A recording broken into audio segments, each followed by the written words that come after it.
Bismillahirrahmanirrahim. Assalamualaikum warahmatullahi wabarakatuh.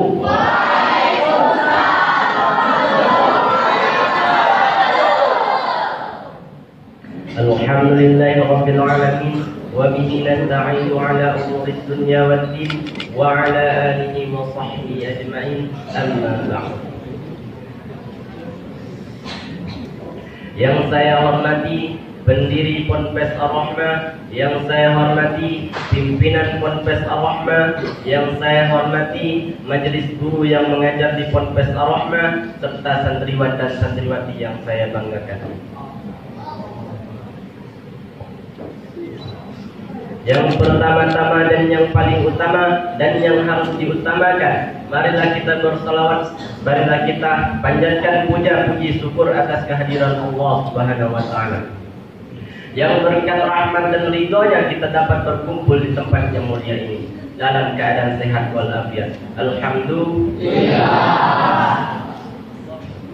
Yang kedua, marilah kita bersolawat beriringkan salam kepada junjungan Nabi besar Muhammad sallallahu alaihi wasallam dengan melafazkan Allahumma shalli ala sayyidina Muhammad wa ala ali sayyidina Muhammad, yang telah membawa kita dari zaman jahiliyah sampai zaman yang terang benderang. Baiklah, tanpa memperpanjang mukadimah saya lagi, langsung saja saya akan menyampaikan tausiah yang berjudul berbakti kepada kedua orang tua.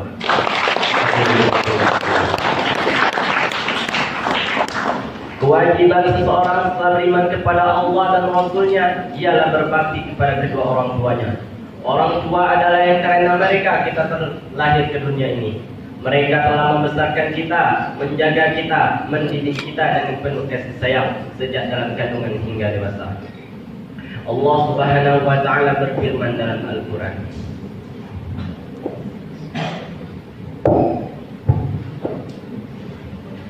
A'udzu billahi minasy syaithanir rajim. Bismillahirrahmanirrahim. ووصينا الإنسان بوالديه حملته أمه وهنا على وهن وفصاله في عامين أن اشكر لي ولوالديك إلي المصير. Artinya, dan kami perintahkan kepada manusia untuk berbuat baik kepada kedua orang tuanya, ibu dan bapaknya.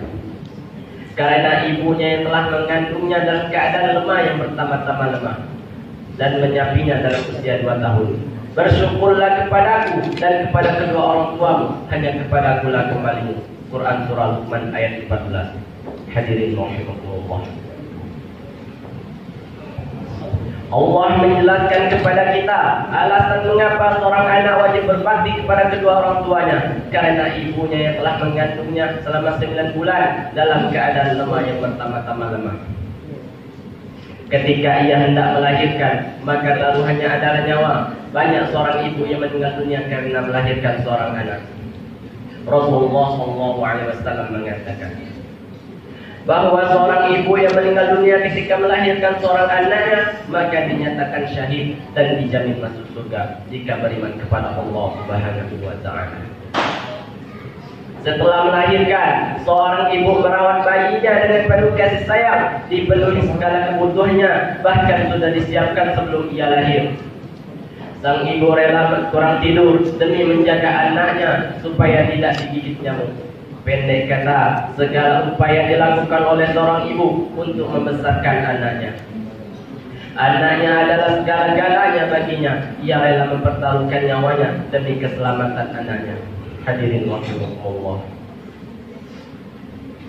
Setelah ia beranjak dewasa, selain memenuhi kebutuhan jasmaninya, diberinya makanan yang bergizi dan sandang yang sewajarnya.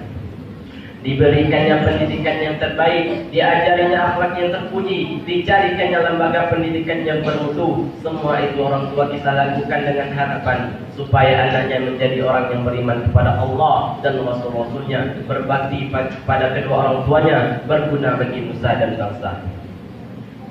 Betapa besar jasa orang tua kita kepada anaknya sehingga Allah menjadikan mereka sebagian dari dirinya.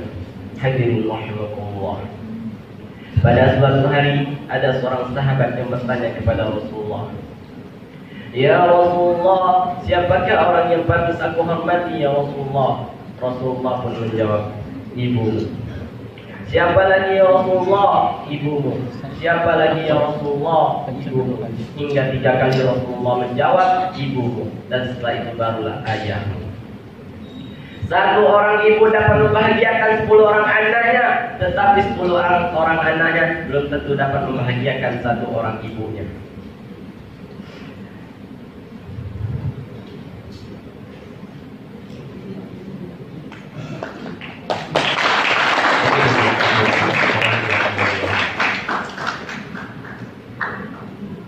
Ibu, engkaulah wanita yang mulia, derajatmu 3 tingkat dibanding ayah. Ibu, engkaulah wanita yang mulia, derajatmu 3 tingkat dibanding ayah. Kau mengandung, melahirkan, menyusui, mengasuh, lalu membesarkan putra putrimu. Ibu, ibu, kaulah yang mulia, derajatmu 3 tingkat dibanding ayah. Hadirin rahimakumullah. Coba ingat, seandainya orang tua kita mulai sepuh, sudah tua renta, apakah ada adegan dalam kehidupan kita memarahi orang tua kita sampai orang tua kita merasakan ketakutan kepada anaknya sendiri? Orang tua kita nggak berani untuk mengatakan keinginannya, ingin dibuatkan atau ingin dimasakkan, ingin dibelikan satu masakan kesukaannya. Saking takutnya dan saking kagetnya orang tua kita terhadap sikap kita yang pernah memarahinya, membentaknya, bahkan kadang mencela orang tua kita. Coba ingat, adegan itu pernah terjadi di suatu malam di hadapan orang tua kita. Bahkan kita pernah memarahinya sampai orang tua kita malu di hadapan orang banyak. Di hadapan orang banyak mungkin tak kenal, mungkin di jalan, mungkin di pasar, mungkin di mall, mungkin dimanapun.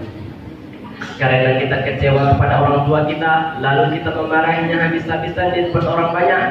Tetapi orang tua kita merasakan sedih, kecewa, lalu ia merasa takut kepada anaknya yang dulu sering ia gendong, yang sering ia kecup keningnya.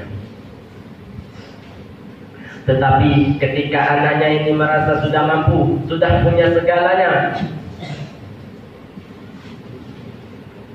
dan orang tuanya dalam keadaan lemah, dengan sombongnya ia membentak orang tuanya, dengan sombongnya ia memarahi orang tuanya tanpa tak peduli dulu ibu dan ayahnya yang mengurusnya. Ingat adegan itu yang pernah terjadi dalam kehidupan kita. Kalau kita merasa adegan itu tidak pernah terjadi dalam kehidupan kita, maka kita adalah seorang yang pelupa. Hadirin rahimakumullah. Untuk mengenang jasa-jasa orang tua kita yang telah mengasuh kita dari kecil, marilah kita mensyairkan lagu kepada kedua orang tua kita, terutama untuk ibunda kita.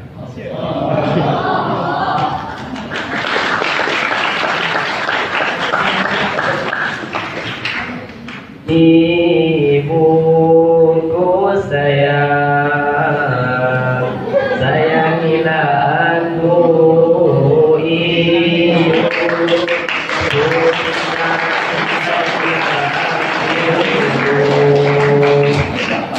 Laguku ini tentang rindu ibu saat sisiku berbagai macam rasa, ku rindukan dia.